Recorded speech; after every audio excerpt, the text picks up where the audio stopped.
Oklahoma, Chairman Cole. Just quickly, two of my favorite members, and frankly, two that I have a lot of respect for, and I appreciate the manner in which you've both worked together in a very bipartisan way in a very sensitive topic. Don't have a lot of questions. I share my colleagues up here concern on both sides of the aisle about disturbing news on the hack and where we really are, and would just urge you, as I know you will, to be especially diligent in getting the answers. I think intelligence is the most difficult committee to chair and to serve on, quite frankly, because you really don't know. I mean, intelligence is as much an art as it is a science, and I've been to enough intel briefings to know how nuanced they have to be and the risk that the briefers are running. But it's worth noting we've had a couple of spectacular intelligence failures, from 9/11 to WMDs in this war on terror, each of which had real consequences for the country. So I would just urge you to keep working together. And frankly, while I have, again, the deepest respect for the men and women that do this work, because I think they run a big risk. I mean, I can't imagine the responsibility that they bear every day.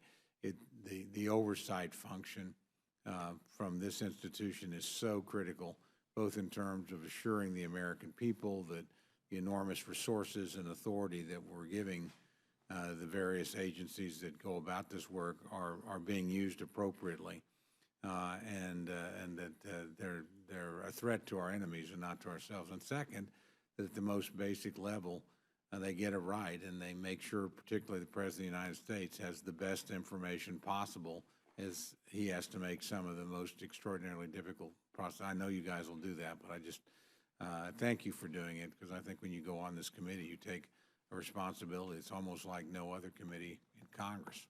So, I would just say to my friend Dr. Cole that there's the Director of National Intelligence always likes to say there's only two things in this business: intelligence failures and policy success. So we always forget that a lot goes into every operation that's run, whether it be the military or their intelligence community. You have to find and fix targets. So no matter what we're doing, intelligence is behind it. And so there's a lot of intelligence success out there that's never really reported as an intelligence success. And the men and women who do this work, I think, put their life on the line more so than many of us are ever asked to do. So, no question. And just to be abundantly clear, because I admire our Director of National Intelligence very much. One of the reasons I like him is because he'll tell you when he thinks they got it wrong, or when he thinks they made a mistake, or he'll look back on something. And that's a rare commodity, or rare quality, my experience in government. So I've always found him extraordinarily transparent and extraordinarily sensitive about the very imprecise nature of the business in which he's engaged. But you guys asking the tough questions is probably the critical and last barrier to an intelligence mistake. So again, I appreciate you taking what's really an awesome responsibility and performing it so well. Yield back, Mr. Chairman. Gentleman yields back.